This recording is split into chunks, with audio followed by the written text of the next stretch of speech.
আজকে 22শে জুন 2025 আর আমরা এখন আছি চাঙ্গোতে। আর চাঙ্গোর যে হোটেলে আমরা স্টে করছি সেই হোটেলের নাম দ্য ইয়েলো লিভস। আর এখান থেকে সাইট সিন করতে করতে যাবো কাজা। আর এখান থেকে কাজার দূরত্ব 90 কিলোমিটার। আমরা চাঙ্গোতে যেখানে ছিলাম তাদের নিজস্ব বাগান আছে, আর বাগানে এরকম আপেল গাছ লাগানো আছে যেখানে হাত বাড়ালে এরকম আপেল ধরা যাচ্ছে। আজকের দিনের প্রথম সাইট সিন স্পট হচ্ছে গিউ মনেস্ট্রি, যেখানে 500 বছরের পুরানো ইন্ডিয়ান মামি রাখা আছে। সমুদ্রপৃষ্ঠ থেকে 10,000 ফিট উচ্চতা অবস্থিত এই গিউ মনেস্ট্রি স্পিতি এবং লাহুল জেলায় অবস্থান করছে।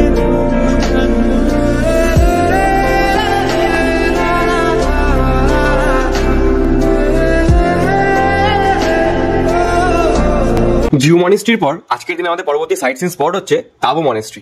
গিউ মনেস্ট্রি থেকে তাবো মনেস্ট্রির ডিস্টেন্স হচ্ছে 34 কিলোমিটার। সময় লাগবে মোটামুটি 1 ঘন্টা 10 মিনিটের মতো। এই তাবো মনেস্ট্রি তাবো ভিলেজের মধ্যে অবস্থান করছে। 1975-এ ভূমিকম্পের পর এই মনেস্ট্রিটাকে নতুন করে রিবিল্ড করা হয়। আর এই যে অ্যাসেম্বলি হলটা দেখতে পাচ্ছ, এটা 1983-তে নতুন রূপে সজ্জিত হয়ে ওঠে। বর্তমানে এই মনেস্ট্রির দায়িত্ব ASI এর, অর্থাৎ আর্কিওলজিক্যাল সার্ভে অফ ইন্ডিয়ার।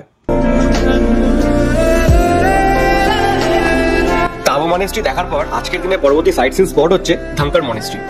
সময় লাগবে 1 ঘন্টা 15 মিনিট, দূরত্ব হচ্ছে 32 কিলোমিটার। বন্ধুরা, ধাঙ্কার কথার অর্থ হচ্ছে, ধাং কথার অর্থ হচ্ছে ক্লিফ, আর কার কথার অর্থ হচ্ছে ফোর্ট।